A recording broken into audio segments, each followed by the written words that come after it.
Hi అండి అందరికీ. అందరూ ఎలా ఉన్నారు? అందరూ బాగున్నారు అనుకుంటున్నా. ముందుగా మీ అందరికీ ప్రైజ్ లార్డ్. ఎలా ఉన్నారండి? ఏం చేస్తున్నారు? మేమైతే ఇక్కడ అరిసెలైతే చేసుకుంటున్నాము. ఎలా చేసుకుంటున్నాను, ఏంటి, ఈ ప్రాసెస్ అంతా కూడా మీకు కూడా ఎక్స్‌ప్లెయిన్ చేస్తూ వీడియో అయితే చేశానండి. ఎవరు కూడా స్కిప్ చేయకుండా చూడండి.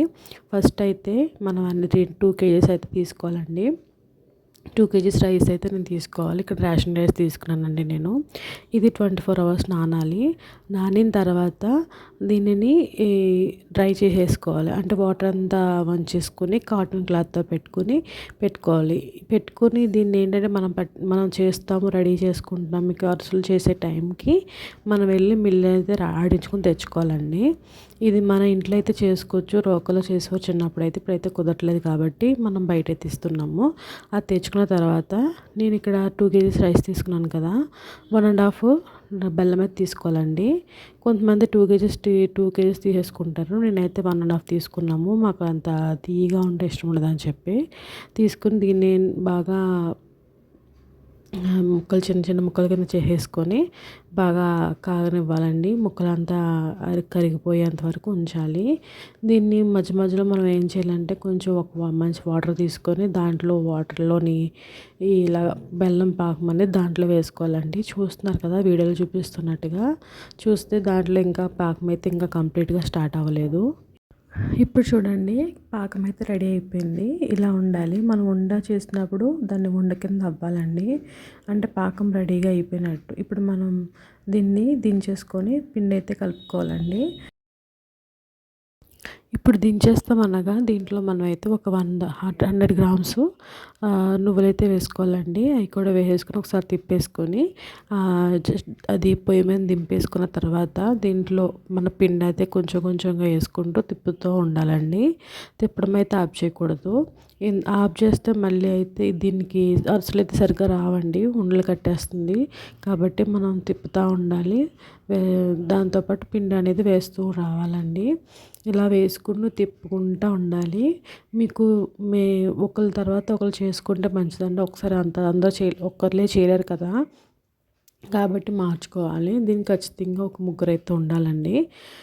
కాబట్టి ఇలాగా పిండి చూసారా కరెక్ట్గా సరిపోయింది. 2 కేజీస్కి 1½ బెల్లం అయితే సరిపోయింది కరెక్ట్గా. మాకు ఇలా ఉండాలండి పిండి అనేది. ఇప్పుడు దీంట్లో ఏం చేయాలంటే మనం ఆయిల్ అయితే వేసుకోవాలి. ఆయిల్ వేసుకుని మూత పెట్టుకుని ఉంచుకోవాలి. ఇప్పుడు మనం ఏం చేయాలంటే అరిసెల కోసం ఒక కడాయి తీసుకుని దాంట్లో ఆయిల్ అయితే వేసుకోవాలి. నాకు ఇక్కడ అయితే 1 కిలోకి 1½ కిలో అయితే అయిందండి మొత్తం అరిసెల కోసం అని చెప్పి.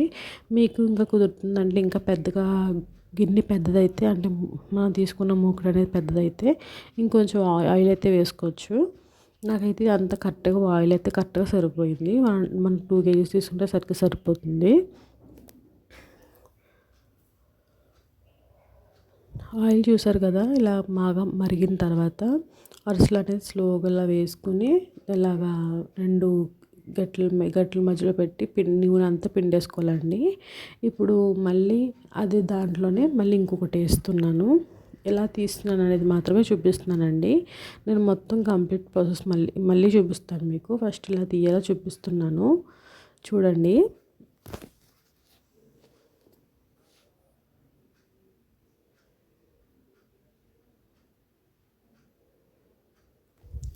అలా అని చెప్పేసి మరీ బాగా వేగకూడదండి. కొంచెం మనకి కలర్ అనేది చేంజ్ అయ్యి కొంచెం కలరు థిక్ కలర్ వస్తుందన్న వెంటనే తీసేసుకోవాలండి. కొంతమంది అయితే కొంచెం నల్లగా అయ్యే వరకు ఉంచుతారు. నేను ఫస్ట్ అలాగే ఉంచేసాము. అందుకని కొన్ని నల్లగా కనిపిస్తున్నాయి మీకు. ఇదిగోండి చూడండి. ఫస్ట్ అయితే ఇలాగా మనం ఎంత అంటే దళసరిగా చేసుకునే వాళ్ళు కొంచెం దళసరిగా చేసుకుంటారు. నాకు ఎలా కావాలి అని దాన్ని బట్టి పిండి అయితే తీసుకోవాలండి. నాకైతే మీడియం సైజులో కావాలనుకున్నాను కాబట్టి ఇలాగా చిన్నగా మనం రెడీ చేసుకుంటున్నాము. దీనికి ఈవెన్గా ఉండాలి. పిండి అనేది మనం ఒత్తినప్పుడు మనం నూనె కూడా అద్దుకుంటూ చేయాలండి. నూనె అంటుకుంటుంది కదా, ఎక్కువ అయిపోద్దేమో అనుకోకూడదండి. ఇక్కడైతే సఫిషియెంట్గా వాడాలి, లేదంటే పిండికి అంటుకుపోయి మీ చేతులకు అంటుకుపోతుంది. కాబట్టి నూనెలో అయితే అద్దుకుని చేసుకోవాలి. ఇలా గుండ్రంగా చేసుకోవాలండి. ఈవెన్గా ఉండాలి. అదే పిండి అనేది ఈవెన్గా ఉండాలి. ఇలా అయిన తర్వాత నేనైతే ఇక్కడ కవర్లో వేస్తూ చేసామండి. ఇలా స్లోగా వేయాలండి దీంట్లో నూనెలో. చూస్తున్నారు కదా అలాగా మనకి ఈజీగా వస్తుంది. కానీ నూనె మాత్రం ఖచ్చితంగా దానికి ఉండాలి కవర్కి అనేది. ఫస్ట్ నూనె అటాచ్ చేసుకుని దాని తర్వాత ఇలాగా అరిసెలు అయితే వేసుకోవాలండి. చూసారు కదా నేను ఎలా తిప్పాను కూడా గట్టితో. తిప్పుకొని మంచిగా వేగనివ్వాలండి. మంట అయితే మీడియంలో ఉండాలి. మరీ ఎక్కువ ఉండకూడదు, అలాగని తక్కువ ఉండకూడదు. మనం చూసుకొని అడ్జస్ట్ చేసుకొని మనం అయితే ఇలాగా అరిసెలు అయితే వేసుకోవాలి. చూడండి నేను ఎలా చేస్తున్నాను. దీన్ని కూడా మంచి అరిసెలు అనేది మధ్యలో పెట్టి మంచిగా పిండుకోవాలి. ఆయిల్ అయితే దీనికి బాగా ఎక్కువ ఉంటుంది కాబట్టి ఆయిల్ అంతా పిండేసుకొని ఎక్సెస్ ఉన్న ఆయిల్ అంతా బయటకు వచ్చేస్తుంది. ఆయిల్ అయితే తీసేసుకుంటున్నాను.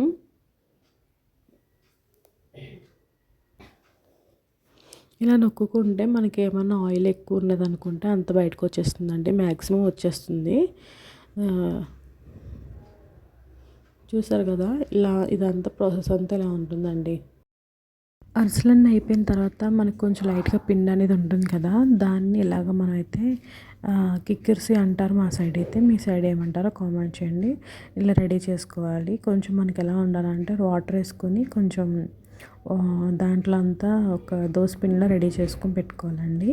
దీన్ని ఏం చేయాలంటే మనం ఆయిల్ ఉంటుంది కదా, దాని అంతటిని తీసేసి కొంచెం ఆయిల్ ఉంచుకొని దాంట్లో ఇలాగా మనం ఈ పిండిని దాంట్లో వేసుకొని మంచిగా తిప్పుతూ రావాలి. ఇది దగ్గర పడుతూ ఉంటుంది. స్లోగా మనం తిప్పుతూనే ఉండాలి. చూస్తున్నారు కదా వీడియోలో చూపిస్తున్నట్టుగా ఇలా మంచిగా తిప్పుతూ రావాలండి. మనకి తిప్పిన తర్వాత ఇదంతా ఒక ఉండలా తయారవుతుంది. అంటే అయిపోయినట్టు. దీన్ని తీసేసుకొని ఒక దాంట్లో పెట్టుకోవాలి. మనకు ఆయిల్ కూడా బయటకు వస్తుంది. దానికి అర్థం ఏంటంటే అయిపోయింది అని అర్థం చేసుకొని మనం తీసేసుకోవాలండి. అంతేనండి ప్రాసెస్ అయితే. నాకు ఇక్కడ 2 kgsకి 80 అయితే అరిసెలు వచ్చినాయండి. నేను మీడియంలో చేసుకున్నాను కాబట్టి మీరు ఇంకా పెద్దగా చేసుకుని దలసరిగా చేసుకుంటే ఒక 60 వరకు వస్తాయండి. నాకైతే ఈ మీడియంలో సైజులో కావాలని చెప్పేసి ఇలా చేసుకున్నాను. ఎలా వచ్చినాయి మీరు కూడా ట్రై చేయండి. ఎలా వచ్చిందో కామెంట్ చేయండి. అంతేనండి. ఈ వీడియో మీకు నచ్చినట్లయితే లైక్ చేయండి, షేర్ చేయండి, సబ్స్క్రైబ్ చేయడం మాత్రం మర్చిపోకండి. Thank you for watching. Thank you so much అండి.